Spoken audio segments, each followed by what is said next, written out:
ಎಲ್ಲರಿಗೂ ನನ್ನ ನಮಸ್ಕಾರಗಳು. ನನ್ನ ಹೆಸರು ಡಾಕ್ಟರ್ ಜಯದೇವಪ್ಪ ಹಾಲ್ಕುರ್ಕಿ. ನಾನು ಸರ್ಕಾರಿ ನೌಕರನಾಗಿ ಕಾಲೇಜು ಶಿಕ್ಷಣ ಇಲಾಖೆಯಲ್ಲಿ ಗ್ರೇಡ್ 1 ಪ್ರಾಂಶುಪಾಲರಾಗಿ ಕೆಲಸ ಮಾಡಿ ನಿವೃತ್ತನಾಗಿದ್ದೇನೆ. ನಾನು ಎಮ್ ಎ ಎಕನಾಮಿಕ್ಸ್ನಲ್ಲಿ ಹಣ, ಬ್ಯಾಂಕು, ಮನಿ ಬ್ಯಾಂಕಿಂಗು ನಲ್ಲಿ ಸ್ಪೆಷಲೈಸೇಷನ್ ಮಾಡಿದ್ದೀನಿ. ಅದಲ್ಲದೆ ಡಾಕ್ಟರೇಟ್ ಮಾಡಿದ್ದೀನಿ, PhD ಮಾಡಿ ಅದರಲ್ಲಿ ಸೂಕ್ಷ್ಮ ಹಣಕಾಸಿನ ಪ್ರಮುಖ ಭಾಗವಾದ SHG ಬ್ಯಾಂಕ್ ಲಿಂಕೇಜ್ ಮೇಲೆ ಸಂಶೋಧನೆ ಮಾಡಿ ಮೈಸೂರು ವಿಶ್ವವಿದ್ಯಾಲಯದಿಂದ ಡಾಕ್ಟರೇಟ್ ಪಡೆದಿದ್ದೇನೆ. ಇತ್ತೀಚೆಗೆ ಕರ್ನಾಟಕದಲ್ಲಿ ಮೈಕ್ರೋ ಫೈನಾನ್ಸ್ನ ಟಾರ್ಚರ್ ಹಾವಳಿ ಹೆಚ್ಚಾಗಿ ಬಿಸಿ ಸುದ್ದಿಗಳು ಬರ್ತಾ ಇದ್ದಾವೆ. ಸರ್ಕಾರ ಶೀಘ್ರ ಕ್ರಮ ಕೈಗೊಳ್ಳಿ, ಬಡವರನ್ನು ರಕ್ಷಿಸಿ ಇಂಥ ಕೂಗುಗಳು ಎಲ್ಲ ಕಡೆ ಪತ್ರಿಕೆ ಮತ್ತು ಮಾಧ್ಯಮಗಳಲ್ಲಿ ಬರ್ತಾ ಇದೆ. ಇಂಥ ಸನ್ನಿವೇಶದಲ್ಲಿ ನಾನು ಡಾಕ್ಟರೇಟ್ ಮಾಡಿದ್ದೀನಿ ಸೂಕ್ಷ್ಮ ಹಣಕಾಸಿನ ಮೇಲೆ. ಜನಗಳಿಗೆ ಇದರ ಬಗ್ಗೆ ನನ್ನದೇ ಆದಂಥ ಒಂದು ಮಾಹಿತಿಯನ್ನು ಕೊಡಬೇಕು ಅಂಥೇಳಿ, ಜನಸಾಮಾನ್ಯರಿಗೆ ತಲುಪಲಿ ಅಂಥೇಳಿ ಈ ಒಂದು ವಿಷಯಗಳ ಈ ಒಂದು ಉಪನ್ಯಾಸಕನ ಆ ಮಾಹಿತಿಯನ್ನು ಕೊಡ್ತಾಯಿದ್ದೀನಿ. ಇರಲಿ. ಜಗತ್ತಿನಲ್ಲಿ ಹಣ ಇಲ್ಲದೆ ಏನೂ ನಡೆಯುವುದಿಲ್ಲ. ಹಣವನ್ನು ಪ್ರೈಮ್ ಮೂವರ್ ಎಂದು ಕರೀತಾರೆ, ಹಣ ಪ್ರಪಂಚ ಅಂತ ಕರೀತಾರೆ. ಅದೇ ರೀತಿ ಸಾಲ ಇಲ್ಲದೆ ಈ ಪ್ರಪಂಚದ ಪ್ರತಿಯೊಂದು ರಾಷ್ಟ್ರಗಳು ಬದುಕಕ್ಕೆ ಸಾಧ್ಯನೇ ಇಲ್ಲ. ಅದೇ ರೀತಿ ರಾಜ್ಯಗಳಿರ್ಬೋದು, ವ್ಯಕ್ತಿಗಳಿರ್ಬೋದು. ಯಾಕೆಂದರೆ ಸಾಲ ಹಣದಿಂದ ಉತ್ಪಾದನೆ ಆಗುತ್ತೆ, ಉತ್ಪಾದನೆ ಉದ್ಯೋಗ ಕೊಡುತ್ತೆ, ಉದ್ಯೋಗದಿಂದ ವರಮಾನ ಹೆಚ್ಚಾಗುತ್ತೆ, ವರಮಾನದಿಂದ ದೇಶದ ಆರ್ಥಿಕ ಆಗುತ್ತೆ. ಅದೇ ರೀತಿ ಪ್ರತಿಯೊಬ್ಬ ವ್ಯಕ್ತಿಗಳಿಗೆ ಸಮಾಜದ ಅತ್ಯಂತ ಕಡು ಬಡವನಿಗೂ ಹಣಕಾಸು ಸಿಗಬೇಕು.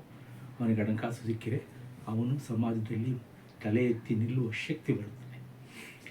ಸ್ವತಂತ್ರ ಪೂರ್ವದಲ್ಲಿ ಭಾರತದಲ್ಲಿ ಹೆಚ್ಚು ಬ್ಯಾಂಕ್ಗಳಿರಲಿಲ್ಲ. ಆಗ ಲೇವಾದೇವಿಗಾರರು, ಬಂಡವಾಳಶಾಹಿಗಳು ಹೆಚ್ಚು ಬಡ್ಡಿಗೆ ಸಾಲ ಕೊಡ್ತಿದ್ರು. ಅವರ ಕಪಿಮುಷ್ಟಿಯಲ್ಲಿ ಸಿಲುಕಿ ನರಳುತ್ತಿದ್ದರು. ನಮಗೆ ಸ್ವತಂತ್ರ ಬಂದ ನಂತರ ಪ್ರಮುಖವಾಗಿ 1969ರಲ್ಲಿ 1980ರಲ್ಲಿ ಒಟ್ಟು 20 ಬ್ಯಾಂಕ್ಗಳು ರಾಷ್ಟ್ರೀಕರಣ ಮಾಡಿತು. ಬಡವರಿಗೆ, ಅತ್ಯಂತ ಕಡು ಬಡವರಿಗೆ ಸಾಲ ಕೊಡಬೇಕು ಅಂತಲೇ ಬ್ಯಾಂಕ್ಗಳನ್ನು ರಾಷ್ಟ್ರೀಕರಣ ಮಾಡಿದರು. ಆದರೂ ಸಹ 80ರ ನಂತರವೂ ಸಹ ಗ್ರಾಮೀಣ ಭಾಗದ ಅತಿ ಕಡು ಬಡವರಿಗೆ, ಮಹಿಳೆಯರಿಗೆ, ಸಣ್ಣ ರೈತರಿಗೆ, ಆಮೇಲಿಂದ ಕರಕುಶಲಕರ್ಮಿಗಳಿಗೆ, ಸಣ್ಣ ಉದ್ಯಮಗಳಿಗೆ, ಸಣ್ಣ ವ್ಯಾಪಾರಿಗಳಿಗೆ ಸಾಲ ಬ್ಯಾಂಕ್ಗಳಿಂದ ಸಿಗ್ತಿರಲಿಲ್ಲ ಸಮೃದ್ಧವಾಗಿ. ಹಾಗಾಗಿ 1970ರಲ್ಲಿ ಒಂದು ಹೊಸ ಸಂಶೋಧನೆ ಫಲವಾಗಿ ಸೂಕ್ಷ್ಮ ಹಣಕಾಸು ಜಾರಿಗೆ ಬಂತು. ಇಡೀ ಪ್ರಪಂಚದಲ್ಲಿ ಮೊದಲ ಬಾರಿಗೆ ಸೂಕ್ಷ್ಮ ಹಣಕಾಸನ್ನು ಪರಿಚಯ ಮಾಡಿಕೊಟ್ಟ ಕೀರ್ತಿ ಬಾಂಗ್ಲಾದೇಶದ ಮೊಹಮ್ಮದ್ ಯೂನಸ್ರವರಿಗೆ ಸಲ್ಲುತ್ತದೆ. ಅವರು ಬಡ ಮಹಿಳೆಯರ ಸ್ವಸಹಾಯ ಗುಂಪುಗಳನ್ನು ರಚಿಸಿ ಅವುಗಳಿಗೆ ಸಣ್ಣ ಹಣಕಾಸು ನೀಡಿ ಅವರ ಆರ್ಥಿಕ ರಾಜಕೀಯ ಸಬಲೀಕರಣ ಮಾಡಲು 1970ರಲ್ಲಿ ಗ್ರಾಮೀಣ ಬ್ಯಾಂಕನ್ನು ಸ್ಥಾಪಿಸಿ 2006ರಲ್ಲಿ ಇವರಿಗೆ ವಿಶ್ವದ ಶಾಂತಿ ಪ್ರಶಸ್ತಿಯನ್ನು ಕೊಟ್ಟರು. ಇಂದು ಬಾಂಗ್ಲಾದಲ್ಲಿ ಹೆಚ್ಚು ಯಶಸ್ಸನ್ನು ಪಡೆದಿವೆ ಸ್ವಸಹಾಯ ಸಂಘಗಳು ಮತ್ತು ಸಾಲ ಪಡೆಯುವುದರಲ್ಲಿ. ಅದೇ ರೀತಿ ನಮ್ಮ ಭಾರತದಲ್ಲಿ ಇದನ್ನು ನೋಡಿದಂತಹ ವಿಶ್ವದ ಎಲ್ಲ ರಾಷ್ಟ್ರಗಳು ಇವತ್ತು ಅದ ನಂತರ ಇದನ್ನು ಕಾಪಿ ಮಾಡಿದವು, ನಕಲು ಮಾಡಿದವು. 1970ರಲ್ಲಿ ಭಾರತದಲ್ಲಿ ಗುಜರಾತಿನಲ್ಲಿ ಸೆಲ್ಫ್ ಎಂಪ್ಲಾಯ್ಡ್ ವುಮನ್ ಅಸೋಸಿಯೇಷನ್, ಸ್ವಉದ್ಯೋಗ ಹೊಂದಿದ ಮಹಿಳೆಯ ಸಂಘ ಈ ಒಂದು ಸೂಕ್ಷ್ಮ ಹಣಕಾಸನ್ನು, ಸ್ವಸಹಾಯ ಸಂಘಗಳನ್ನು ಪ್ರಾರಂಭಿಸಿ ಮಹಿಳೆಯನ್ನು ಸಬಲೀಕರಣ ಆರ್ಥಿಕ ಶಕ್ತಿತ್ವವನ್ನಾಗಿ ಮಾಡೋದು, ಸಾಮಾಜಿಕವಾಗಿ ಶಕ್ತಿತ್ವವನ್ನಾಗಿ ಮಾಡೋದು, ರಾಜಕೀಯವಾಗಿ ಪ್ರಬಲವನ್ನಾಗಿ ಮಾಡೋದಕ್ಕೋಸ್ಕರ ಈ ಒಂದು ಸ್ವಸಹಾಯ ಸಂಘಗಳನ್ನು, ಸೂಕ್ಷ್ಮ ಸಾಲವನ್ನು ಪರಿಚಯ ಮಾಡಿತು. ಇದನ್ನರಿತ ಭಾರತ ಸರ್ಕಾರ ಪ್ರಮುಖವಾಗಿ 1992ರಲ್ಲಿ ನಬಾರ್ಡ್, ಪ್ರಮುಖವಾಗಿ ನಬಾರ್ಡು, ರಾಷ್ಟ್ರೀಕೃತ ವಾಣಿಜ್ಯ ಬ್ಯಾಂಕುಗಳು,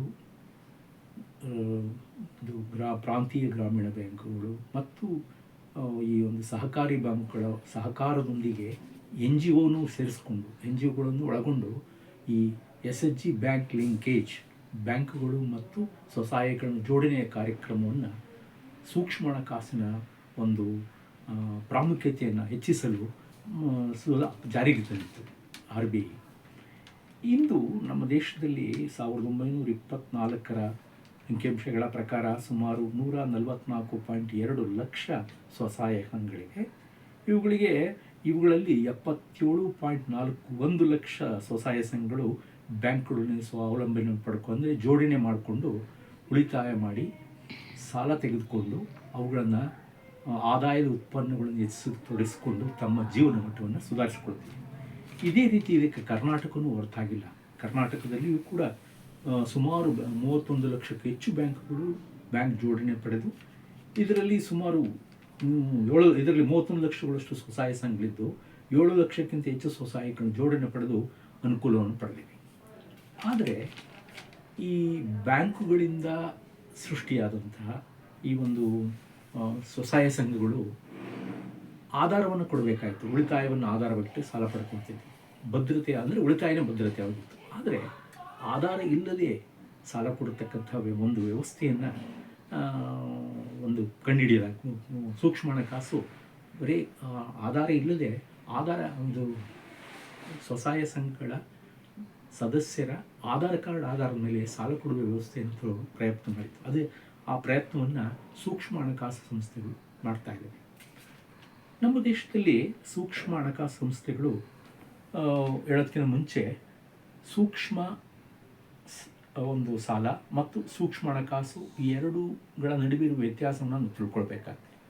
ಸೂಕ್ಷ್ಮ ಸಾಲ ಅಂದರೆ ಒಂದು ಸಣ್ಣ ಸಾಲ ಕೊಡೋದನ್ನು ಸೂಕ್ಷ್ಮ ಸಾಲ ಅಂತ ಹೇಳ್ತೀವಿ. ಆದರೆ ಸೂಕ್ಷ್ಮ ಸಾಲದ ಜೊತೆಗೆ ಅವುಗಳಿಗೆ ಆ ಒಂದು ಸಂಘ ಸದಸ್ಯರ ಇವುಗಳಿಗೆ ಉಳಿತಾಯವಂತೆ ಮಾಡುವಂತ ಹೇಳೋದು ಮತ್ತು ಇತರೆ ಸರ್ವಿಸ್ಗಳನ್ನು ಕೊಡೋದು, ವಿಮೆಯನ್ನು ಕಲ್ಪಿಸ್ಕೊಡೋದು ಮತ್ತು ಇಂಥರೇ ಹಣಕಾಸಿನ ಸೌಲಭ್ಯಗಳನ್ನು ಕಳಿಸುವುದಕ್ಕೆ ಸರ್ವಿಸ್ ಕೊಡೋದಕ್ಕೆ ಅದನ್ನು ನಾವು ಮೈಕ್ರೋ ಫೈನಾನ್ಸ್ ಅಂತ ಕರಿತೀವಿ. ಅದು ಮೈಕ್ರೋ ಕ್ರೆಡಿಟ್ಟು ಒಂದು ಸಂಕುಚಿತ ಪರಿಭಾವನೆ, ಮೈಕ್ರೋ ಫೈನಾನ್ಸು ವಿಶಾಲವಾದ ಆರ್ಥಿಕ ಭಾವನೆ. ಮೈಕ್ರೋ ಫೈನಾನ್ಸ್ ಎರಡನ್ನೂ ಒಳಗೊಂಡಿರುತ್ತೆ. ಮೈಕ್ರೋ ಕ್ರೆಡಿಟ್ ಪ್ಲಸ್ ಸರ್ವೀಸಸ್, ಅದು ಇನ್ಶೂರೆನ್ಸ್ ಇರ್ಬೋದು, ಇತರೆ ಮಾನಿಟರಿ ಸರ್ವೀಸಸ್ಸು, ಗೈಡೆನ್ಸು ಎಲ್ಲ ಇರ್ತದೆ. ಈಗ ಭಾರತದಲ್ಲಿ ಅನೇಕ ಒಂದು ಸೂಕ್ಷ್ಮ ಹಣಕಾಸು ಸಂಸ್ಥೆಗಳಿವೆ. ಉದಾಹರಣೆಗೆ Bandhan bank, BSS micro bank, equity small finance bank, Sadhana micro bank, SKS micro finance, L&T micro finance. ನಮ್ಮ ಕರ್ನಾಟಕದಲ್ಲಿ SKDRDP ಮೈಕ್ರೋ ಫೈನಾನ್ಸ್ ಇತ್ಯಾದಿ ಸಂಸ್ಥೆಗಳು ಇವೆ. ಭಾರತದಲ್ಲಿ 250ಕ್ಕೂ ಹೆಚ್ಚು ಸೂಕ್ಷ್ಮ ಹಣಕಾಸು ಸಂಸ್ಥೆಗಳಿವೆ. ನಮ್ಮ ಕರ್ನಾಟಕದಲ್ಲಿ ಸುಮಾರು 56ಕ್ಕೂ ಹೆಚ್ಚು ಸೂಕ್ಷ್ಮ ಹಣಕಾಸಿನ ಸಂಸ್ಥೆಗಳಿವೆ. 1924ರ ಅಂಕಿಅಂಶಗಳ ಪ್ರಕಾರ ಈ ಸೂಕ್ಷ್ಮ ಹಣಕಾಸು ಸಂಸ್ಥೆಗಳು ಸ್ವಸಹಾಯ ಸಂಘಗಳಿಗೆ 1,63,275 ಕೋಟಿ ಸಾಲ ಕೊಟ್ಟಿವೆ. ಅಂದರೆ 39% ಒಟ್ಟು ಸಾಲವನ್ನು ಈ ಸಂಘಗಳಿಗೆ ಕೊಟ್ಟಿವೆ. ಬ್ಯಾಂಕ್ಗಳು 1,32,874 ಕೋಟಿಯಷ್ಟು ಸಾಲವನ್ನು ಕೊಟ್ಟಿವೆ. ಅಂದರೆ ನಂತರ ಇದರ ಫಲವಾಗಿ ಈ ಸೂಕ್ಷ್ಮ ಹಣಕಾಸುಗಳ ಸಹಾಯದೊಂದಿಗೆ ಅನೇಕ ಪ್ರಗತಿ ನಮ್ಮ ದೇಶದಲ್ಲಿ ಉಂಟಾಗುತ್ತಿದೆ. ಪ್ರಮುಖವಾಗಿ ಈ ಸೂಕ್ಷ್ಮ ಹಣಕಾಸನ್ನು ಕೆಲವರು ಬಡವರ ಬ್ಯಾಂಕು ಅಂತ ಕರೀತಾರೆ, ಪೂರ್ ಮ್ಯಾನ್ಸ್ ಬ್ಯಾಂಕ್. ಇದನ್ನು ಸೋಷಿಯಲ್ ಕ್ಯಾಪಿಟಲ್, ಈ ರೀತಿ ಸಾಲ ಕೊಡೋದ್ರಿಂದ ಸಾಮಾಜಿಕ ಬಂಡವಾಳ ದೇಶದಲ್ಲಿ ಹೆಚ್ಚಾಗ್ತಾ ಇದೆ, ಸೋಷಿಯಲ್ ಕ್ಯಾಪಿಟಲ್ ಅಂತ ಹೇಳ್ತಾರೆ. ಬಹಳ ಮುಖ್ಯವಾಗಿ ಸೂಕ್ಷ್ಮ ಹಣಕಾಸುಗಳ ಸಾಲದಿಂದಾಗಿ ನಮ್ಮ ದೇಶದಲ್ಲಿ ಮಹಿಳಾ ಸಬಲೀಕರಣ ಉಂಟಾಗ್ತಿದೆ. ಮಹಿಳೆಯರು ಸಶಕ್ತವಾಗಿ ಕುಟುಂಬಗಳ ಆಧಾರ ಸ್ತಂಭಗಳಾಗ್ತಾ ಇದ್ದಾರೆ. ಮಹಿಳೆಯರು ಇದು ಹೆಂಗಾಗ್ತಾಯಿದೆ ಅಂದರೆ ಕುಟುಂಬದಲ್ಲಿ ಆರ್ಥಿಕ ನಿರ್ಣಯಗಳನ್ನು ತೆಗೆದುಕೊಳ್ತಾ ಇದ್ದಾರೆ. ಕುಟುಂಬವನ್ನು ಹೇಗಿಡಬೇಕು, ಏನು ಅಭಿವೃದ್ಧಿ ಮಾಡಬೇಕು, ಮತ್ತು ಕುಟುಂಬದ ಯೋಗಕ್ಷೇಮದ ಬಗ್ಗೆ ಮಹಿಳೆಯರು ಚಿಂತನೆ ಮಾಡ್ತಾ ಇದ್ದಾರೆ. ಮತ್ತು ಮಹಿಳೆಯರ ನಡುವೆ ವಿಚಾರಗಳನ್ನು ವಿನಿಮಯ ಮಾಡ್ಕೊಳ್ತಾ ಇದ್ದಾರೆ. ಮತ್ತು ಮಹಿಳೆಯರು ಒಗ್ಗೂಡಿ ವಿಚಾರ ವಿನಿಮಯ ಮಾಡೋ ಜೊತೆಗೆ ಸಮಾಜದ ಬಗ್ಗೆ, ರಾಜ್ಯದ ಬಗ್ಗೆ, ಆರ್ಥಿಕ ವಿಚಾರಗಳು, ಸಾಮಾಜಿಕ ವಿಚಾರದ ಬಗ್ಗೆ ವಿಚಾರ ವಿನಿಮಯನ ಮಾಡ್ಕೊಳ್ತಾ ಇದ್ದಾರೆ. ಎಲ್ಲದಕ್ಕಿಂತ ಮುಖ್ಯವಾಗಿ ಮಹಿಳೆಯರು ಇವತ್ತು ಬ್ಯಾಂಕ್ ಮತ್ತು ಹಣಕಾಸಿನ ಸಂಸ್ಥೆಗಳನ್ನೇ ಬಂದು ಉಳಿತಾಯ ಅಂದ್ರೇನು, ವರಮಾನ ಅಂದ್ರೇನು, ಲೋನು, ಸಾಲ, ಅದನ್ನು ಹೆಂಗೆ ಉಪಯೋಗಿಸ್ಬೇಕು, ಇದರಿಂದ ಅನೇಕ ಉದ್ಯೋಗಗಳು ಕೂಡ ನಿರ್ಮಾಣ ಆಗ್ತದೆ. ಮಹಿಳೆಯರು ಅನೇಕ ಸಣ್ಣ ಉದ್ಯಮ, ಉದಾಹರಣೆಗೆ ಗೃಹ ವಸ್ತುಗಳನ್ನು ತಯಾರು ಮಾಡ್ತಾರೆ. ಉಪ್ಪಿನಕಾಯಿ ಮತ್ತು ಹಪ್ಪಳ, ಇತರೆ ವಸ್ತುಗಳು, ಯಾವುದೇ ಬೇರೆ ಉದ್ಯಮಗಳನ್ನು ಕೂಡ ಇವರು ಸ್ಟಾರ್ಟ್ ಮಾಡ್ತಾ ಇದ್ದಾರೆ. ಇದಲ್ಲದೆ ಕುಟುಂಬದ ಹೈಜಿನಿಕ್ಕನ್ನು ಹೆಚ್ಚಿಸ್ಕೊಳ್ತಿದ್ದಾರೆ. ಮಕ್ಕಳ ವಿದ್ಯಾಭ್ಯಾಸಕ್ಕೆ ಹೆಚ್ಚು ಪ್ರೋತ್ಸಾಹ ಕೊಡೋದು, ಮಕ್ಕಳ ಸ್ವಚ್ಛತೆಗೆ ಹೆಚ್ಚು ಕೊಡೋದು, ಮನೆಯ ಸ್ವಚ್ಛತೆಗೆ ಹೆಚ್ಚು ಪ್ರೋತ್ಸಾಹ ಕೊಡ್ತಾಯಿದ್ದಾರೆ ಈ ತೆಗೆದುಕೊಂಡ ಹಣದಿಂದ. ಇದಲ್ಲದೆ ಬೇಸಿಕ್ ಸಪೋರ್ಟ್ಸ್ ಅವ್ರದ್ದು ಇಂಡೆಕ್ಸ್, ಮನೆಗೆ ಬೇಕಾದಂಥ ವಸ್ತುಗಳು, ಆಮೇಲೆ ಆರೋಗ್ಯದ ಕಡೆಗೆ ಹೆಚ್ಚು ಗಮನ ಕೊಡ್ತಾಯಿದ್ದಾರೆ ಅವರು. ಬಹಳ ಮುಖ್ಯವಾಗಿ ತರಕಾರಿಯನ್ನು ಹೆಚ್ಚಿನ ಪ್ರಮಾಣದಲ್ಲಿ ಬಳಸಬೇಕು, ಆರೋಗ್ಯನ ಹೆಚ್ಚಿಸ್ಕೊಳ್ಬೇಕು, ಕುಟುಂಬದ ರಕ್ಷಣೆ ಮಾಡಬೇಕು ಎಂಬ ಪರಿಕಲ್ಪನೆಯಿಂದಾಗಿ ಮಹಿಳಾ ಸಬಲೀಕರಣ ಸೂಕ್ಷ್ಮ ಹಣಕಾಸಿನ ಸಹಾಯದಿಂದ ನಮ್ಮ ದೇಶದಲ್ಲಿ ಉಂಟಾಗ್ತದೆ. ಇದಲ್ಲದೆ ಈ ಉದ್ಯಮಿಗಳು ಸಣ್ಣ ಸಣ್ಣ ಉದ್ಯಮಗಳನ್ನು ಸ್ಥಾಪನೆ ಮಾಡೋದಕ್ಕೆ ಈ ಒಂದು ಸಹಾಯ ಮಾಡ್ತಾ ಇದ್ದಾರೆ ಈ ಒಂದು ಯಾವುದು ಸೂಕ್ಷ್ಮ ಹಣಕಾಸುಗಳು. ಉದಾಹರಣೆಗೆ ಈಗ ಈ ಸೂಕ್ಷ್ಮ ಹಣಕಾಸು ಸಂಸ್ಥೆಗಳು ಸರಾಸರಿ ಈ ಒಂದು ಸ್ವಸಹಾಯ ಸಂಘಗಳಿಗೆ 3 ಲಕ್ಷದಿಂದ 5 ಲಕ್ಷದವರೆಗೆ 4 ಲಕ್ಷದ ಚಿಲ್ಲರೆ ಬರುತ್ತೆ, 5,000 ಅಂತ ಹೇಳ್ಬೋದು, ಸುಮಾರು 5 ಲಕ್ಷದವರೆಗೆ ಸಾಲವನ್ನು ಕೊಡ್ತಾ ಇದೆ. ಅದು ಅನುಭೋಗಿ ಸಾಲ ಇರ್ಬೋದು ಮತ್ತು ಉತ್ಪಾದಕ ಸಾಲ ಎರಡಕ್ಕೂ ಕೊಡ್ತಾ ಇದೆ.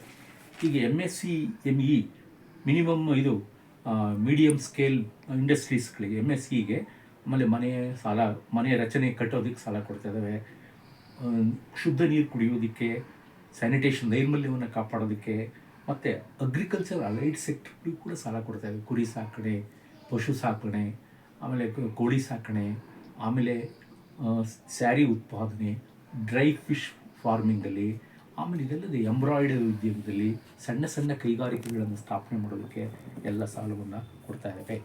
ಮೈಕ್ರೋ ಫೈನಾನ್ಸ್ ಇನ್ಸ್ಟಿಟ್ಯೂಷನ್ಗಳು ಈಗ ಇಲ್ಲಿವರೆಗೆ ಸುಮಾರು 39% ಸಾಲವನ್ನು, ಬ್ಯಾಂಕ್ಗಳು 32% ಸಾಲ ಕೊಟ್ಟಿದ್ದಾವೆ ಈ ಸಂಸ್ಥೆಗಳಿಗೆ. ಇವುಗಳಿಗೆ ಇದು 1,63,275 ಕೋಟಿ ರೂಪಾಯಿಯಷ್ಟು ಸಾಲವನ್ನು ಕೊಟ್ಟಿವೆ.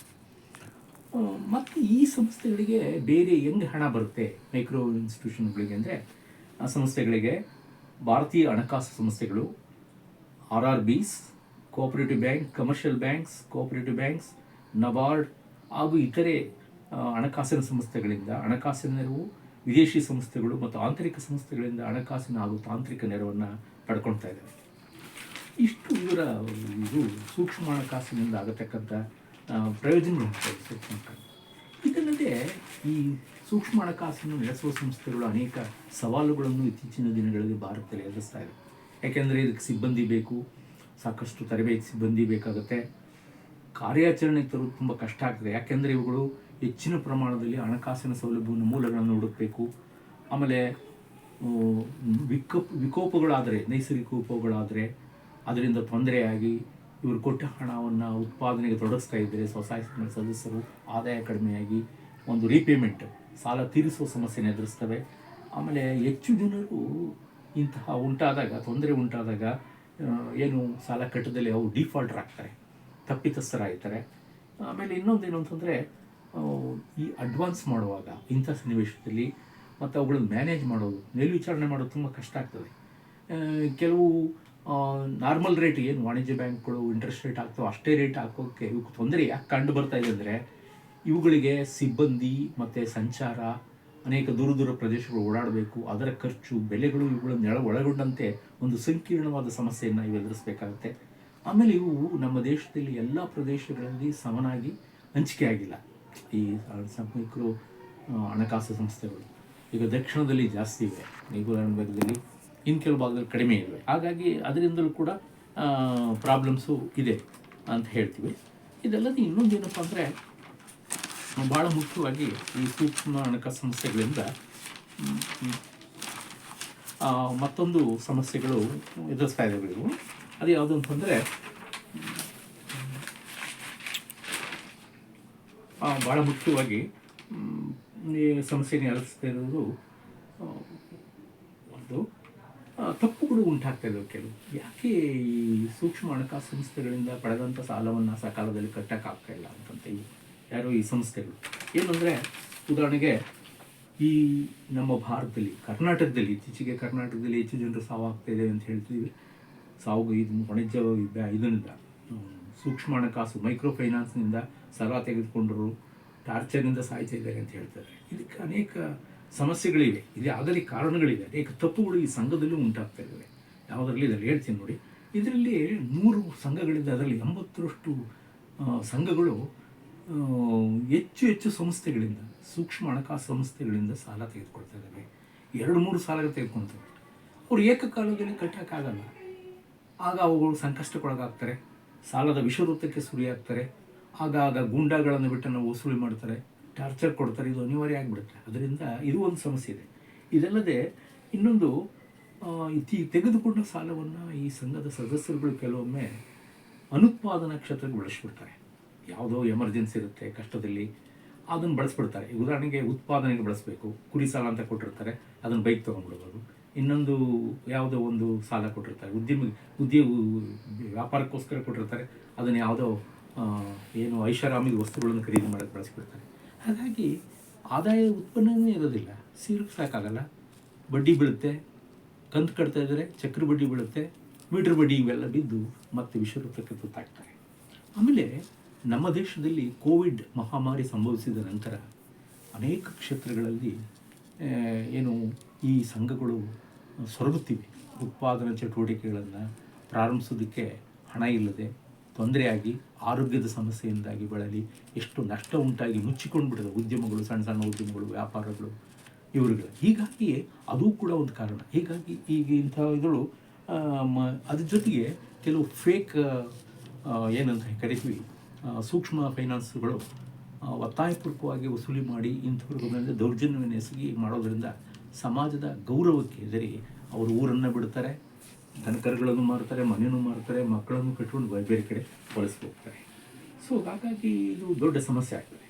ಈಗ ನಮ್ಮ ದೇಶದಲ್ಲಿ ಬಾಂಗ್ಲಾದಲ್ಲಿ ಸಕ್ಸಸ್ ಆಗಿಲ್ಲ ಸ್ವಸಹಾಯ ಸಂಘಗಳು, ನಮ್ಮ ದೇಶದಲ್ಲಿ ಸಕ್ಸಸ್ ಆಗಿಲ್ಲ. ಇದಕ್ಕೆ ಕಾರಣವನ್ನು ನಾವು ಹುಡುಕೋದಾದರೆ, ಬಾಂಗ್ಲಾದಲ್ಲಿ ಗುಂಪುಗಳ ಸಂಖ್ಯೆ 5. ಎಲ್ಲರೂ ಕೂಡ, ಎಲ್ಲ ಸದಸ್ಯರು ಕೂಡ ಒಟ್ಟಿಗೆ ಒಬ್ಬರು ಕಟ್ತಿದ್ರು ಉಳಿದವರು ಕಟ್ಟಬೇಕಾಗತ್ತೆ, ಒಟ್ಟಿಗೆ ಕಟ್ಟಬೇಕಾಗತ್ತೆ. ನಮ್ಮಲ್ಲಿ ಸ್ವಸಹಾಯ ಸಂಘಗಳು 2 ರೀತಿ ಕಾಣ್ತೀವಿ. ಒಂದು, ಸ್ವಸಹಾಯ ಸಂಘಗಳು, ಅವು 10ರಿಂದ 20 ಜನ ಇರ್ತಾರೆ. ಅವುಗಳು ಕೇವಲ ಬಡತನ ರೇಖೆಯಿಂದ ಕೆಳಭಾಗದಲ್ಲಿರುವವರು ಮಾತ್ರ ಪ್ರಾರಂಭಿಸ್ಬೋದು, BPL ಲೈನ್ ಅಂತ. ಆದರೆ ಇನ್ನೊಂದು ರೀತಿ ಜಾಯಿಂಟ್ ಲಯಬಿಲಿಟಿ ಗ್ರೂಪ್ಸ್ ಅಂತ ಇರ್ತವೆ, JLB, ಅವ್ರನ್ನ APLಗಳು ರಚನೆ ಮಾಡ್ತವೆ. ಈ BPL ಇರತಕ್ಕಂಥವ್ರಿಗೆ ಸಾಮಾನ್ಯ ಸ್ವಸಹಾಯ ಸಂಘಗಳಲ್ಲಿ ಅವರಿಗೆ APLಗೆ ಅವಕಾಶ ಮಾಡಿಕೊಡೋರು. ಅವರು ಒಬ್ಬರು ಸಾಲ ಕಟ್ತಾರೆ, ಇನ್ನೊಬ್ಬರು ಎಲ್ಲರೂ ಸೇರಿಸಿ ಒಟ್ಟಿಗೆ ಜವಾಬ್ದಾರಿಯನ್ನು ಹೊತ್ತು ಬ್ಯಾಂಕ್ಗಳಿಗೆ ಸಾಲವನ್ನು ಕಟ್ತಾರೆ. ಸೊ ಆದರೆ ಇಲ್ಲೇನಾಗುತ್ತೆ ಅಂತಂದರೆ, ಮೈಕ್ರೋ ಫೈನಾನ್ಸ್ ಕೊಡ್ತಕ್ಕಂಥ ಈ ಗ್ರೂಪ್ಗಳಿಗೆ, ಸಾಮಾನ್ಯ ಗ್ರೂಪ್ಗಳಿಗೆ, ಅಲ್ಲಿ ಎಲ್ಲ BPL ಕೆಳಗಡೆ ಇರ್ತಾರೆ. ಸಹಕಾರ ಮತ್ತು ಅವುಗಳಲ್ಲಿ ಒತ್ತಡ ಹೆಚ್ಚಾಗಿರುತ್ತೆ. ಸಾಲ ತೀರಿಸಲಾಗ ಸಾಲದ ವಿಷವೃತ್ತಕ್ಕೆ ಸಿಕ್ಕಿ ಮಾಡ್ತಾರೆ. ಈಗ ನಮ್ಮ ದೇಶದಲ್ಲಿ ಇರತಕ್ಕಂಥ ಸ್ವಸಹಾಯ ಸಂಘಗಳು ವೈವಿಧ್ಯದಿಂದ ಕೂಡಿದೆ. ಒಂದೇ ರೀತಿ ಧರ್ಮಕ್ಕೆ ಸೇರಲ್ಲ, ಒಂದೇ ಜಾತಿಗೆ ಸೇರಿರೋದಿಲ್ಲ, ವೈವಿಧ್ಯ ರೀತಿಯಿಂದ ಕೊಟ್ಟಿರ್ತಾರೆ. ಅವರಲ್ಲಿ ಸಂಘರ್ಷಗಳಾಗ್ಬೋದು. ಕೆಲವು ಸರಿ ಈ ಫಂಕ್ಷನ್ಗಳು, ಈ ಒಂದು ಸಂಘಗಳಲ್ಲಿ ಘರ್ಷಣೆಗಳು ಉಂಟಾಗ್ತವೆ, ಮಧ್ಯವರ್ತಿಗಳ ಹಾವಳಿ ಆಗ್ಬೋದು. ಆಮೇಲೆ ಇನ್ನೊಂದು ಏನಾಗ್ತದೆ ಅಂದರೆ, ಇವುಗಳಲ್ಲಿ ಡೈಫಂಕ್ಷನಿಂಗೂ ಇದೆ, ಕೆಲವು ಕೆಲಸನೇ ಮಾಡೋದಿಲ್ಲ. ಹಾಗಾಗಿ ಸಂಘಗಳು ವೈಫಲ್ಯತೆಯನ್ನು ಪಡಿತವೆ. ಸೊ ಇದರಿಂದ ಇವತ್ತು ಇವುಗಳ ಸಂಖ್ಯೆ ಹೆಚ್ಚಾಗಿ ಅನುತ್ಪಾದಕ ಚಟುವಟಿಕೆ ತೊಡಗಿಸಿ ಆದಾಯ ಕಡಿಮೆಯಾಗಿ ಅವುಗಳು ಸಾಲವನ್ನು ಕಟ್ತಾ ಇಲ್ಲ, ಮೀಟರ್ ಬಡ್ಡಿ ಆದಾಯತೆ ಅದು ವಸೂಲಿ ಹೆಚ್ಚಾಗೋದ್ರಿಂದ ಗೌರವಕ್ಕೆ ಕೇಳಿದ್ರೆ ಆತ್ಮಾಹುತಿ ಮಾಡ್ಕೊಳ್ತಿದ್ದಾರೆ. ಉದಾಹರಣೆ, ನಮ್ಮ ಕರ್ನಾಟಕದಲ್ಲಿ ವಿಜಯಪುರ, ಚಾಮರಾಜನಗರ, ಧಾರವಾಡ, ಗದಗ, ರಾಮನಗರ, ಮಂಡ್ಯ ಜಿಲ್ಲೆ, ಹಿಂಗೆ ಅನೇಕಗಳಲ್ಲಿ ಆಗೋದಕ್ಕೆ ಕಾರಣ ಏನು ಅಂತಂದರೆ, ಬಡವರಿಗೆ ಮರ್ಯಾದೆ ಭಾಳ ಮುಖ್ಯವಾಗಿರುತ್ತೆ. ಅವ್ರು ಕಟ್ಟಲ್ಲ ಅಂತ ಯಾರೂ ಹೇಳೋದಿಲ್ಲ, ಕಟ್ತಾರೆ. ಆದರೆ ಪ್ರಕೃತಿ ವಿಕೋಪ, ಸಂಕಷ್ಟಗಳು ಇದರಿಂದಾಗಿ ಆಗ್ತಾಯಿದೆ. ಇದನ್ನು ನಾವು ಸರಿಪಡಿಸಿ ಅದನ್ನು ಮುಂದುವರಿಸ್ಕೊಂಡು ಹೋಗಬೇಕಾಗತ್ತೆ. ಯಾಕೆಂದರೆ ಹಣಕಾಸಿಲ್ಲದೆ, ಸಾಲ ಹಣವಿಲ್ಲದೆ ಬದುಕೋಕ್ಕಾಗೋದಿಲ್ಲ. ಅಭಿವೃದ್ಧಿ ಇವತ್ತು ಏನು ದೇಶಗಳು ಸಾಧಿಸಿದವೋ, ಅದು ಸಂಘ ಇರ್ಬೋದು, ಸಮಾಜ ಇರ್ಬೋದು, ಎಲ್ಲ ವ್ಯಕ್ತಿಗಳು ಅಭಿವೃದ್ಧಿ ಸಾಲ ಬೇಕೇ ಬೇಕು. ಯಾಕೆಂದರೆ ಉತ್ಪಾದನೆ ಹೆಚ್ಚಾಗುತ್ತೆ, ಉದ್ಯೋಗ ವರಮಾನ ಹೆಚ್ಚಾಗುತ್ತೆ. ಸೊ ಈಗಿರೋ ಸ್ಥಿತಿಯನ್ನು ನಾವು ತಿಳಿ ಮಾಡಬೇಕಾದ್ರೆ ಏನು ಮಾಡಬೇಕು? ಇತ್ತೀಚೆಗೆ ನಮ್ಮ ಕರ್ನಾಟಕ ಸರ್ಕಾರ ಅನೇಕ ಕ್ರಮಗಳನ್ನು ಕೈಗೊಳ್ತಿದೆ. ಅದೇ ರೀತಿ ಆಂಧ್ರದಲ್ಲಿಯೂ ಕೂಡ ಸರ್ಕಾರ ಸುಗ್ರೀವಾಜ್ಞೆ ಮೂಲಕ ಅನೇಕ ಕಾರ್ಯಕ್ರಮಗಳಿದೆ. ಆದರೆ RBI ಪ್ರಧಾನ ಪಾತ್ರ ವಹಿಸುತ್ತದೆ. ಯಾಕೆಂತಂದರೆ, ಈ RBIನ ಯಜಮಾನ ಅಂತ ಕರಿತೀವಿ, monetary head of the country. Central, ಪ್ರತಿಯೊಂದು ದೇಶದಲ್ಲಿ ಸೆಂಟ್ರಲ್ ಬ್ಯಾಂಕ್ಗಳೇ ಇರ್ತದಂತೆ. ಈಗ ಕಾಂಬೋಡಿಯಾ, ಆಮೇಲೆ ದಕ್ಷಿಣ ಆಫ್ರಿಕಾ, ಅದೇ ರೀತಿ ಬೇರೆ ಬೇರೆ ದೇಶಗಳಲ್ಲಿಯೂ ಕೂಡ ಇಂಥ ಆಹುತಿಗಳಾಗ್ತವೆ. ಶ್ರೀಲಂಕಾ, ಬೇರೆ ಬೇರೆ ಎಲ್ಲ ದೇಶಗಳು ಆಗ್ತದೆ. ಅದಕ್ಕೆ ಪರಿಹಾರವಾಗಿ ನಾವು ಏನು ಮಾಡಬೇಕಪ್ಪ ಅಂದರೆ, ಈ ಒಂದು NGOಗಳನ್ನು ನಾವು ಚೆನ್ನಾಗಿ ಬೆಳೆಸ್ಕೋಬೇಕಾಗತ್ತೆ. ನಾನ್ ಗೌರ್ಮೆಂಟ್ ಆರ್ಗನೈಸೇಷನ್ಸನ್ನು ಅವುಗಳ ತರಬೇತಿ ಕೊಡಬೇಕು. ಯಾಕೆಂದರೆ ಈ ಸ್ವಸಹಾಯ ಸಂಘಗಳಲ್ಲಿ ಕೆಲಸ ಮಾಡ್ತಂಥ ಇರೋ ಸದಸ್ಯರುಗಳಿಗೂ ಅವಿದ್ಯಾವಂತರು, ಬಡವರು, ತುಳಿತಕ್ಕೊಳಗಾದರು, ಕೂಲಿಕಾರರು, ಇವರಿಗೆ ಹಣಕಾಸಿನ ಜಾಗೃತಿಯನ್ನು ಮೂಡಿಸ್ಬೇಕಾಗತ್ತೆ. ಅದು ಈ ತರಬೇತಿ ಇದರಿಂದ ಆಗಬೇಕಾಗತ್ತೆ. ಇದು ಒಂದು. ಎರಡನೇದಾಗಿ ಸಂಘಗಳಲ್ಲಿ ಅಧ್ಯಕ್ಷರು ಮತ್ತು ಆ ಬ್ಯಾಂಕ್ಗಳು ಹಣಕಾಸು ಕೊಟ್ಟಂಥ ಸೂಕ್ಷ್ಮ ಹಣಕಾಸಿನ ಸಂಸ್ಥೆಗಳು ಆ ಸಂಘಗಳ ಮೇಲ್ವಿಚಾರಣೆ ಮತ್ತು ಫಾಲೋಅಪ್, ಸಾಲ ಕೊಟ್ಟು ಕೈ ಚಿಳ್ಕೋಬಾರ್ದು, ಅಲ್ಲೋಗಿ ಮೇಲ್ವಿಚಾರಣೆ ಸೂಪರ್ವೈಸ್ ಮಾಡಬೇಕಾಗತ್ತೆ. ಆ ಕೊಟ್ಟ ಸಾಲ ಉತ್ಪಾದನೆ ಬಳಸ್ತಾರೆ ಇಲ್ವೋ, ಅನುತ್ಪಾದನೆ ಬಳಸ್ತಾರೋ ಇಲ್ವೋ ಎಂಬುದನ್ನು ವಿಚಾರಿಸಿ ಅದನ್ನು ಪರಿಶೀಲನೆ ಮಾಡಬೇಕಾಗತ್ತೆ. ಒಂದು ತರಬೇತಿ ವಾರಕ್ಕೊಮ್ಮೆ ಅಥವಾ ತಿಂಗಳಿಗೆ ಒಂದು ಬಾರಿ ಆದ ತರಬೇತಿಯನ್ನು ಅವ್ರಿಗೆ ಕೊಡಬೇಕಾಗುತ್ತೆ. ಫಾಲೋ ಅಪ್ ಅಂತ ಹೇಳ್ತೀವಿ. ಇದು ಬ್ಯಾಂಕ್ಗಳು ಕೂಡ ಮಾಡಲ್ಲ, ಸಾಲ ಕೊಟ್ಟು ಕೈ ಚೆಲ್ಲಲ್ಲ, ಅದು ಫಾಲೋ ಅಪ್ ಮಾಡಬೇಕಾಗತ್ತೆ. ಆಮೇಲೆ ಇನ್ನೊಂದೇನಪ್ಪ ಅಂದರೆ ಭಾಳ ಮುಖ್ಯವಾಗಿ SHG ಫೆಡರೇಷನ್ಗಳಾಗಬೇಕು, ಆಗಿಲ್ಲ ಎಲ್ಲೂ ಕೂಡ. ಇನ್ನೊಂದು ಭಾಳ ಮುಖ್ಯವಾಗಿ ಪ್ರಾಥಮಿಕ ಕೋಆಪರೇಟಿವ್ ಸಹಕಾರ ಬ್ಯಾಂಕ್ಗಳೊಡನೆ ಹೆಚ್ಚು ಜೋಡಣೆ ಮಾಡೋದಕ್ಕೆ ಅವಕಾಶ ಮಾಡಿಕೊಡ್ಬೇಕಾದ ಸರ್ಕಾರಗಳು. ಆಮೇಲೆ ಇನ್ನೊಂದು ಭಾಳ ಮುಖ್ಯವಾಗಿ ಈ ಬ್ಯಾಂಕ್ಗಳು ಈ ಸೂಕ್ಷ್ಮ ಹಣಕಾಸು ವಿಫಲವಾಗೋದಕ್ಕೆ ಮತ್ತೊಂದು ಕಾರಣಪ್ಪ ಅಂದರೆ ಪ್ರತಿ ಜಿಲ್ಲೆಗಳಲ್ಲಿ, ನಮ್ಮ ಕರ್ನಾಟಕದಲ್ಲೇ ಆಗಿರ್ಬೋದು, ರಾಷ್ಟ್ರದ ಎಲ್ಲ ರಾಜ್ಯಗಳ ಜಿಲ್ಲೆಗಳಲ್ಲಿ ಒಂದು ಜಿಲ್ಲೆಯಲ್ಲಿ ಎಷ್ಟು ಸ್ವಸಹಾಯ ಸಂಘಗಳಿವೆ, ಯಾವ್ಯಾವ ಸಹಾಯ ಸಂಘಗಳಿವೆ, ಅವುಗಳು ಆಮೇಲೆ ಎಷ್ಟು ಸಾಲ ತೆಗೆದುಕೊಂಡಿವೆ, ಎಷ್ಟು ಹಿಂತಿರುಗಿಸಿದ್ದಾವೆ, ಅವುಗಳಿಗೆ ಯಾವ ಒಂದು ಸೂಕ್ಷ್ಮ ಹಣಕಾಸು ಸಂಸ್ಥೆಗಳು ಸಾಲ ಕೊಡ್ತವೆ, ಅವುಗಳಲ್ಲೆಲ್ಲ ಇವೆಲ್ಲದಕ್ಕೆ ಸಂಬಂಧಪಟ್ಟಂಥ ಡೇಟಾ ಅಂಕಿಅಂಶಗಳನ್ನು ನಿಯಂತ್ರಿಸುವ ಒಂದು ಮಾನಿಟರಿಂಗ್ ಸೆಲ್ಲನ್ನು ಸ್ಥಾಪನೆ ಮಾಡಬೇಕು. ಇದು ಸರ್ಕಾರ ಮಾಡ್ಬೋದು, ನಬಾರ್ಡ್ ಮಾಡ್ಬೋದು. ಲೀಡ್ ಬ್ಯಾಂಕ್ ಅಂತ ಒಂದಿದೆ, ಅದರ ಮಾರ್ಗದರ್ಶನದಲ್ಲಿ ಪ್ರತಿ ಜಿಲ್ಲೆಯಲ್ಲಿ ಇದು ಮಾಡಬೇಕು. ಎಲ್ಲೂ ಇಲ್ಲ ಇದು. ಸುಮ್ಮನೆ ಏನೋ ಒಂದು ಹೆಸರಿಗೆ ಒಂದು ಸಂಘಗಳಿವೆ, ಬ್ಯಾಂಕ್ ಜೋಡಣೆ ಆಗಿದೆ, ಮೈಕ್ರೋಫೈನಾನ್ಸ್ ಸಂಸ್ಥೆಗಳು ಸಾಲ ವಸೂಲಿ ಮಾಡ್ತವೆ ಅಂತ ಹೇಳ್ತಾರೆ. ಅದು ನಿಜವಾಗಿಯೂ ಕೂಡ ನಾವು ಈ ಸೂಕ್ಷ್ಮ ಹಣಕಾಸನ್ನು ಭದ್ರ ಮಾಡಬೇಕು ಅಂತಂದರೆ ಇದು ಮಾಡಬೇಕಾಗುತ್ತೆ. ಆಮೇಲೆ ಈ ಒಂದು ಸೂಕ್ಷ್ಮ ಹಣಕಾಸಿನ ಸಂಸ್ಥೆಗಳು RBIನ ನಿಯಮಾವಳಿಯನ್ನು ತಪ್ಪದೇ ಪಾಲಿಸಬೇಕು. ತಪ್ಪಿತಸ್ಥರ ವಿರುದ್ಧ ಕ್ರಮ ಕೈಗೊಳ್ಳಬೇಕಾಗುತ್ತೆ. ಇಲ್ಲಿ ಕೇಂದ್ರ ಸರ್ಕಾರ ಮತ್ತು ರಾಜ್ಯ ಸರ್ಕಾರಗಳು ತಪ್ಪಿತಸ್ಥರಿಗೆ ಶಿಕ್ಷೆ ವಿಧಿಸುವ ಹೊಸ ಕಾನೂನುಗಳನ್ನು ಮಾಡಬಹುದು. ಅದು ಕಾನೂನು ಮಾಡೋದು RBIಗೆ ಸೇರಿರುತ್ತೆ. ಇನ್ನೊಂದು ಭಾಳ ಮುಖ್ಯವಾಗಿ ಈ ಸ್ವಸಹಾಯ ಸಂಘಗಳಲ್ಲಿ ವಸೂಲಿ ಮಾಡೋದು ಫೇಕ್ ಸ್ವಸಹಾಯ ಸಂಘಗಳು ಇವೆ ಅಂತ ಹೇಳಿ ಇವತ್ತು ಕರ್ನಾಟಕ ಸರ್ಕಾರವನ್ನು ಕೂಡ ಹೇಳಿದೆ. ಎಲ್ಲರ ಕಡೆಯೂ ಕೂಡ ಸೂಕ್ಷ್ಮ ಹಣಕಾಸು ಸಂಸ್ಥೆಗಳು ಹೆಚ್ಚು ಬಡ್ಡಿಯನ್ನು ಹಾಕಿ ವಸೂಲಿ ಮಾಡ್ತವೆ. ಅಂಥವರನ್ನು ಈ ಒಂದು ಮಾನಿಟರಿಂಗ್ ಸೆಲ್ ಮಾಡೋದ್ರಿಂದ ಕಂಡುಹಿಡಿಬೋದು, ಅವರಿಗೆ ಶಿಕ್ಷೆಯನ್ನು ಕೊಡ್ಬೋದು. ಆದ್ದರಿಂದ ನಾವು ಈ ಸಮಸ್ಯೆಗಳಿಂದ ಇದರಿಂದ ಮಾತ್ರಕ್ಕೆ ನಾವು ಆಮೇಲೆ ಅದೇ ರೀತಿ ಕಾನೂನುಗಳನ್ನು ಲೀಗಲ್ ಫ್ರೇಮ್ವರ್ಕ್ ಅಂತ ಹೇಳ್ತೀವಿ ನಾವು. ಸ್ವಸಹಾಯ ಸಂಘಗಳು, NGOs, ಮೊದಲು RBI, NABARD, commercial banks, RRBs, COPs, micro ಹಣಕಾಸಿನ ಸಂಸ್ಥೆಗಳು, ಖಾಸಗಿ ಮತ್ತು ಸರ್ಕಾರಿ ಹಣಕಾಸಿನ ಸಂಸ್ಥೆಗಳು ಮತ್ತು ಸೂಕ್ಷ್ಮ ಹಣಕಾಸಿನ ಸಂಸ್ಥೆಗಳೆಲ್ಲರೂ ಕೂಡ ಕೂತು ಚಿಂತನೆ ಮಾಡಿ ಹೊಸ ಒಂದು ಸಮನ್ವಯ ದಾರಿಯನ್ನು ಕಂಡುಹಿಡ್ಕೊಳ್ಬೇಕಾಗತ್ತೆ. ಎಲ್ಲ ಕಾನೂನು ಮೂಲಕನೇ ಆಗೋದಿಲ್ಲ. ಯಾಕೆಂದರೆ ಗ್ರಾಮಾಂತರ ಪ್ರದೇಶದಲ್ಲಿ ಅತಿ ಕಡು ಬಡವರೊಡನೆ ವ್ಯವಹಾರ ಮಾಡ್ತಕ್ಕಂಥ ಒಂದು ಸ್ಥಿತಿ, ಹಣಕಾಸಿನ ಸ್ಥಿತಿ ಇದು. ಅಲ್ಲಿನೇ ಗ್ರಾಮಾಂತರ ಪ್ರದೇಶದಲ್ಲಿ ಅಂದರೆ ಜಿಲ್ಲೆಯಲ್ಲಿ ಮಾನಿಟರಿಂಗ್ ಸೆಲ್ಲನ್ನು ಮಾಡೋದು ಅತ್ಯವಶ್ಯಕವಾಗಿದೆ. ಇದು ಮಾಡಿ ಅದಕ್ಕೆ ಸಂಬಂಧಪಟ್ಟಂತೆ ಹಣಕಾಸಿನ ಪ್ರತಿಯೊಂದು ವ್ಯವಹಾರಗಳನ್ನು, ಸೂಕ್ಷ್ಮ ಹಣಕಾಸು ಸಂಸ್ಥೆಗಳ ಪ್ರತಿಯೊಂದು ವ್ಯವಹಾರವನ್ನು ನಿಯಂತ್ರಿಸುವ ಒಂದು ಉತ್ತಮ ಗುಣಮಟ್ಟದ ಯಶಸ್ವಿಯಾಗಿ ಇದು ಮಾಡಬೇಕಾದ ಸಂಸ್ಥೆಯನ್ನು ಸ್ಥಾಪಿಸಬೇಕು. ಇನ್ನೊಂದು ಬಹಳ ಮುಖ್ಯವಾಗಿ ಪ್ರತಿಯೊಂದು ಜಿಲ್ಲೆಯಲ್ಲಿ ಮೈಕ್ರೋ ಫೈನಾನ್ಸ್ ಬ್ಯಾಂಕ್, ಸರ್ಕಾರಿ ಬ್ಯಾಂಕ್ ತೆಗೆದ್ರೆ ಏನು ತಪ್ಪೇನಾಗೋದಿಲ್ಲ. ಮಾಡೋದ್ರಿಂದ ಇದನ್ನು ಭಾಳಷ್ಟು ಮುಂದಿನ ದಿನಗಳಲ್ಲಿ ಉದ್ಧಾರ ಮಾಡೋದಕ್ಕೆ, ಅಭಿವೃದ್ಧಿ ಮಾಡೋದಕ್ಕೆ ಸಹಾಯ ಮಾಡುತ್ತೆ. ನಮಸ್ಕಾರ.